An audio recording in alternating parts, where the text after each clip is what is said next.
We did our first 4-week illustration workshop for our supporters, showing the step-by-step process, each stage, each week. Hi there, I'm Jess Almension, a freelance illustrator from the Philippines who works for games, and welcome to Brushpoint. We tried many ways of teaching digital illustration to students and members of Brushpoint community. We have 12-week courses, which is more focused on building the fundamentals. We have one-day workshops, which is more focused on showing the process and the techniques. We also have community feedbacks, which is more focused on improving or giving guidance to the final art of the members. Last December 2024, we did the mix of these three things in a 4-week program called Illustration Workshop for our supporters. In this video, we will show you the things we did each week and also the supplementary exercises that we gave to the students to help them build the right fundamentals for each particular stage. We divided this workshop into 4 stages. So for our first week, art brief references thumbnails. This week is more on the preparation, the understanding the job, understanding the purpose of your illustration. We discuss here also the different types of illustrations, mainly the three types of illustrations that's very common in the game industry, which are splash art, key art, and card illustration. There are other types of illustrations, but for this project, I've decided to do a card illustration for everyone, for the students. So for this project, I've decided also to do an illustration based on the dwarf concept or character design project that I did for Faraz Shanyar's class in Underpain Academy last year. So of course, before drawing anything or sketching anything in the canvas, I started this in research. One part of the research is gathering references, since my dwarf character is a weaponsmith or blacksmith who's also a dwarf who's also fighting mutated evil enemies. So I've gathered all the dwarfs, the armors, the blacksmith clothes that I can research in the internet and put it in one place. So it's like I have this mood board of inspirations and references. I used PureRef. It is a good tool for references. You just need to understand the shortcuts, but it's really good for references, and it's also free. So for this, when doing the thumbnails, I really emphasize to the members that we are trying to focus here, not we are not trying to focus here the details, but we are trying to focus here the big shapes, the lighting. Basically, we are solving the big problems here in the thumbnail stage. And of course, one tip that I can give here is don't zoom too much. Like, at least you see the whole frame of the thumbnail that you are doing, and also focus on the big shapes, like for example, the foreground, midground, and background, and then the change of values, because regardless of how many shapes you did there, if the values are the same, are merging, then it will not show clearly. The point here is solving the lighting, the composition, and the placement of the characters as early as possible, because we don't want to change the layout. We don't want to change, like for example, the light is coming from above, and then when we are rendering, doing the finals rendering on the final stage, then we suddenly realize that what if we change the whole lighting, or we change the place of the main character, the gesture of the main character. It's not that easy to change, and it's not really practical. So I really emphasize here to solve the big problems right away. Remember that around 80% of your illustration will be solved in this very first stage, and the rest is more on refining and finalizing the illustration.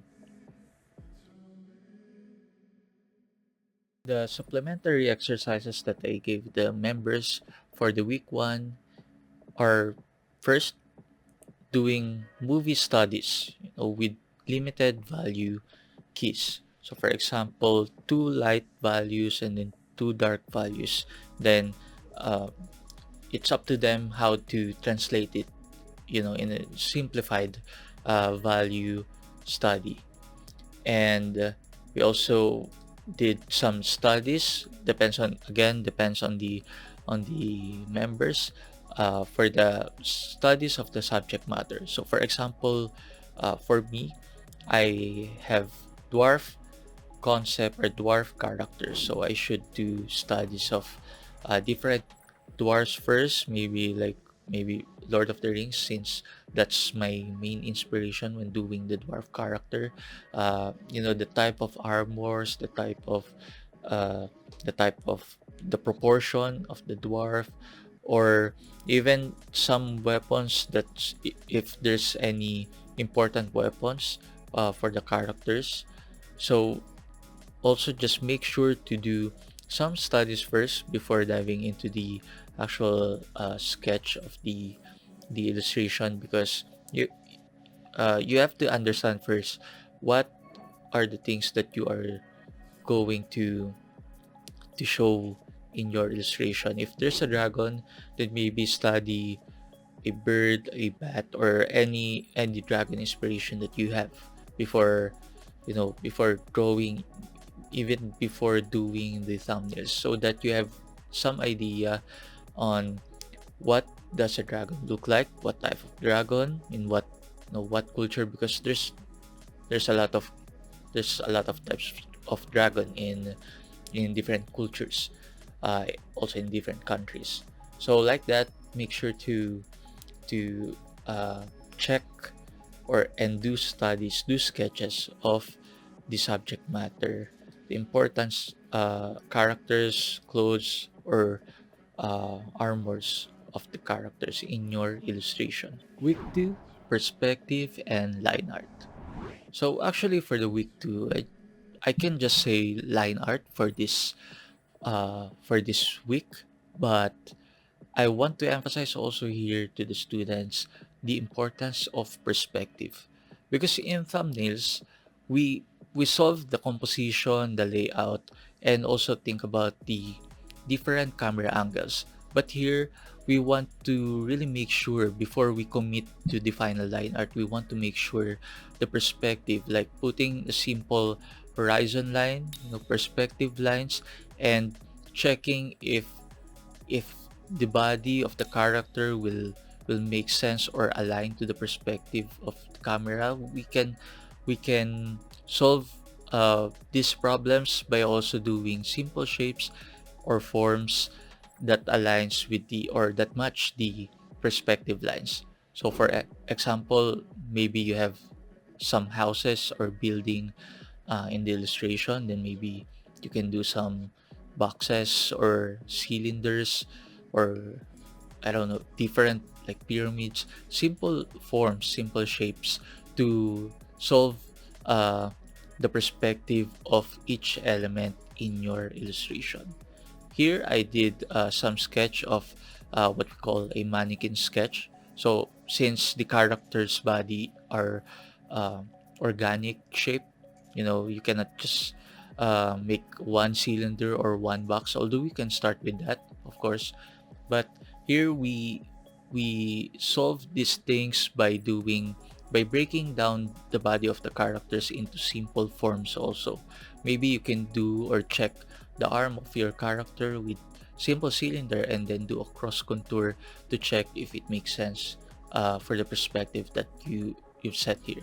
So here I actually experimented some different gesture, especially for the arm of the main character, our dwarf, and I want to make sure that he has the energy, the right gesture or the right action, uh, and visually communicating it to the viewer that this character, this dwarf, it will hit or will in the moment of anger and uh, of his arm, having that energy before the actual impact or the actual slashing of the enemy. The supplementary exercises that I give the students for week 2 or first, perspective draw over on image studies. For example, uh, getting an image of a background or an environment, and then identifying, draw over the horizon line, the vanishing points, to understand the how perspective works and how this different eye level or camera angle looks like. I also gave the students a mannequin in perspective exercise. So here what we did is we will get, or we will search for 3D figures in the internet, and then we will uh, turn it around and draw the different angles of that figure with basic shapes. So we are not doing any specific muscle here, like for example all the muscles in the arms. We will just do like head, torso, and then simplified forms of the arms, so that uh, the all of us will understand how the figure changes depending on the camera angle. And also this is tricky, especially uh, if the student or any one of us maybe wants a foreshortening in the illustration that we are doing. Then this exercise will absolutely help us in figuring that out, in understanding how foreshortening works, especially in organic shapes like human body. Now, week 3, color blockings and render. We, we did the color blockings in grayscale first, and then build up the values and the forms of the subject matter by doing separate layers of shadow, light, occlusion shadow, and center light, or even specular highlight, for especially for the metallic materials. So here I solve it in a way that looking at the big shapes, like for example the rim light that's coming from the left side of the dwarf. I also considered the ambient light, the diffused light hitting in front of him, and then the light also on the background that will contrast against the character, like the fire on the burning houses or structures on the background. And then when I'm happy with that, when I set up the values and I'm satisfied with it, I started applying colors. So you can do starting with the sky or the environment, since it will really influence your subject matter. So just remember that it is a uh, good thing to start on the environment. It doesn't have to be detailed or very accurate, but just maybe your environment is bluish color, or maybe your sky is, instead of a rich blue, maybe you can do a red or purple or any other style or range of colors of the environment. And then you can do also experiment, unless if you have specific concept existing. You can do the local colors of the elements, and just make sure to consider the values of those colors. Different colors have different values, so make sure to consider that. And also, of course, the light sources. So here I can change the color of the light and shadow separately, since I set up those those things in different layers. And after that, we have a good foundation or good starting point for the forms, the value structure of this character. So I can start now to render and paint over it. You can do a You can do a separate working file, like maybe you can save this and then do another file and then merge those layers and then paint over it to make your process simple, and also to focus on the right things and not going around all the layers every time you will change a little part of your subject matter or any part of your illustration.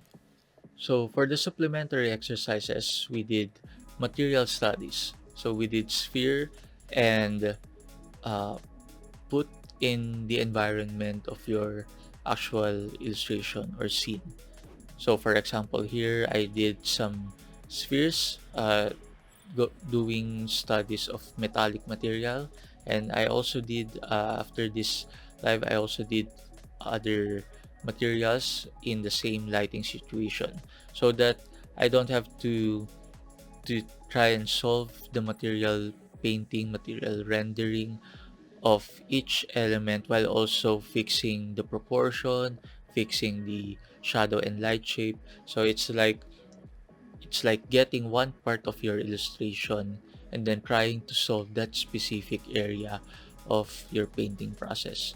And I did this because I see, and also when I'm starting before when I'm starting digital painting, I noticed that one of the most common mistakes or challenges of artists are painting the different materials in different value structure.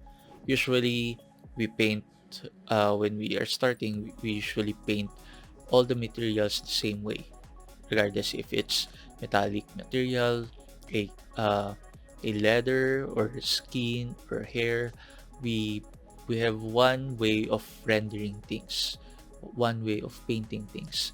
So although we have the same lighting setup, this uh, this these materials have the same light source, the same environment, doesn't mean that they have the same value structure. So they behave differently uh, based on the light, the local color or the local value. And here we also tackled a little, texturing on this material painting spheres. And this is a good way, also a good opportunity to create color keys for the illustration. So I've instructed them to try do different color variation for the illustrations and then choose one, then render the the version that they liked or that the community like, if they want the opinion or suggestion of the community. Last but not the least, week 4. So here we do the final touches and presentation. So just a uh, quick adjustments like the effects, enhancement of illustration. Uh, this these are the, making the juicy last brush strokes in your illustration. Maybe you can do some color dodge or multiply, or even some texture. You can do put a layer with some textures or noise to make it look like uh, to maybe traditional look, or if you just want to make it not that smooth like a typical digital painting, you can do it here. So here you can also do some enhancements on focal points. So for example, here we have this dwarf, and this dwarf is the subject matter, but for this dwarf, not all the parts of this dwarf is focal point. So maybe we can do a uh, little pop of light on the face, and or maybe on the rim light, maybe some effects of the fire. It's really up to you, or it depends on the illustration that you're doing, what kind of effects that it needs to make it, like a finished piece. And don't forget to check the values from time to time and maybe zoom out from time to time to check always the big picture of your work. So for the presentation, uh, we will not complicate it. The presentation is just doing or showing your final artwork. Of course, the better the artwork, the better the presentation is, because in illustration, it's really more about the final output. Uh, and we can show also the thumbnails that we did on the first stage or first week, and helpful also if we can show the color keys that we did in week 3.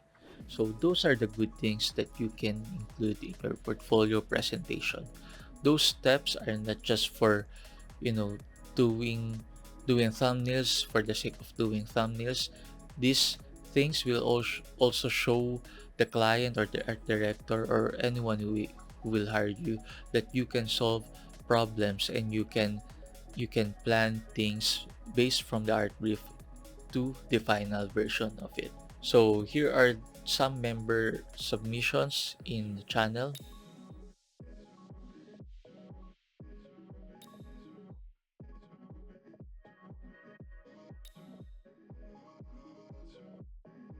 And of course, here's my finished piece for this challenge. I hope you all learned a lot from this video. If there are specific topics you'd like to learn more about, please comment below. Make sure to leave a like and subscribe so we can reach and help even more people. Together, we'll continue this journey in the next video. Are you looking for a community filled with amazing artists like you? Well, check out www.brushpoint.io, where you can subscribe and be the best that you can be in our Discord community. But that's not all. Enjoy other perks such as feedback from guest interviews, weekly in-depth illustration process, monthly portfolio reviews, community polls so you can also tell us what art to do, exclusive talks and tutorials from industry professionals, and of course, an easy way to build your portfolio with monthly art challenges like this one. So if you're interested, what are you waiting for? Subscribe now.